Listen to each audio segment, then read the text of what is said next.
ছয়টা দোয়া এবং জিকির আছে, যেই দোয়া জিকিরগুলো কোরআন হাদিসে বর্ণিত সকল দোয়া জিকিরের খোলাসা, সারমর্ম এবং নির্যাস। এই ছয়টাকে যদি কোনো মুসলমান নিয়মিত আঁকড়ে ধরে, তাহলে কোরআন এবং হাদিসের যত দোয়া এবং জিকির আছে কেমন যেন তার নির্যাসটা নিয়মিত সে আমল করলো। বলবো সেগুলা। এই ছয়টা দোয়া এবং জিকিরের মধ্যে সর্বপ্রথম হলো নবী করিম সাল্লাল্লাহু আলাইহি সাল্লামের প্রতি দুরূদ প্রেরণ করা। নবীজি সাল্লাল্লাহু আলাইহি সাল্লামের প্রতি দুরূদ প্রেরণ করার আমল এরকম আমল, আপনি যদি সারা দিনে শুধুমাত্র নবীজির প্রতি দুরূদ প্রেরণ করার আমলটাই জিকির হিসাবে সবচেয়ে বেশি করেন, দোয়া হিসাবে যদি এটাই আপনি সারাদিন করতে থাকেন, তো আপনার জন্য যথেষ্ট হবে, আল্লাহর কাছে আর কিছু না চাইলেও চলবে। দুরূদ মানে হলো নবীজির জন্য দোয়া করা। ভাই, আল্লাহ তার হাবিবকে রহম করবেন, আপনার আমার দোয়ার দিকে আল্লাহর তাকানোর কোনো ঠেকা আছে? নবীজি কি আমাদের দোয়ার কোনো মুখাপেক্ষী?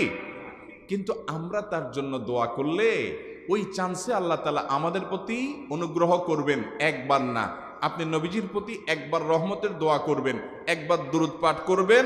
মান সাল্লা আলাইয়া মাররাতান সাল্লাল্লাহু আলাইহি আশারা, নবীজি সাল্লাল্লাহু আলাইহি সাল্লাম বলেছেন, একবার আমার জন্য তোমরা দোয়া করলে, আমার প্রতি দুরূদ পাঠ করলে, আল্লাহ তাআলা তোমাদের জীবনে 10 বার 10 জায়গায় 10 টাইমস তোমাদের উপর আল্লাহ তাআলা অনুগ্রহ করবেন। আপনি টেরও পাবেন না কত জায়গায় আল্লাহ অনুগ্রহ করেছেন। আল্লাহ বাঁচাই দিয়েছেন, একটুর জন্য শেষ হয়ে যান নাই। ওই যে দুরূদ পড়ছেন, আল্লাহ তাআলা রক্ষা করছে, আপনি খবরও নাই। আল্লাহ তাআলা আপনার প্রতি বিশাল একটা দান করছে, আপনি লক্ষ্য করেন নাই। ওই যে দুরূদ পড়ছেন একবার, 10 বার রহমত হবে। এভাবে যত দুরূদ পড়বে সে তত রহমত এবং অনুগ্রহ পাবে। বেশি করে পাঠ করবো তো ইনশাআল্লাহ। সবচেয়ে শ্রেষ্ঠ দুরূদ, সবচেয়ে উত্তম দুরূদ হলো দুরূদ ইব্রাহিম, যেটা নামাজে পড়েন।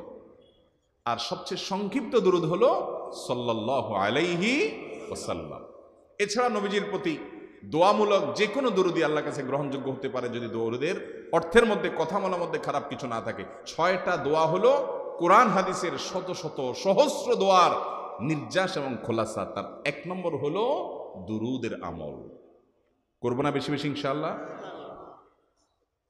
আমার জীবনে বহুবার এমন হয়েছে, বহুবার এমন এমন বিপদ যে দেয়ালে পিঠ ঠেকে গেছে, এখান থেকে উদ্ধারের কোনো পথ আর চোখের সামনে দেখা যাচ্ছে না। আমি এই আমলটি, এর পাশাপাশি ইস্তেগফারের আমল, যেটা 2 নম্বরে বলবো আমি, এই 2টি আমল কন্টিনিউয়াসলি করে গেছি, হরদম প্রতি নিঃশ্বাসে নিঃশ্বাসে, বাস টয়লেটের টাইম বাদে বাকি ফুল টাইম এইটা দুরূদ এবং ইস্তেগফার অব্যাহত রাখছি। আল্লাহ তাআলা এমন ভাবে অলৌকিক ভাবে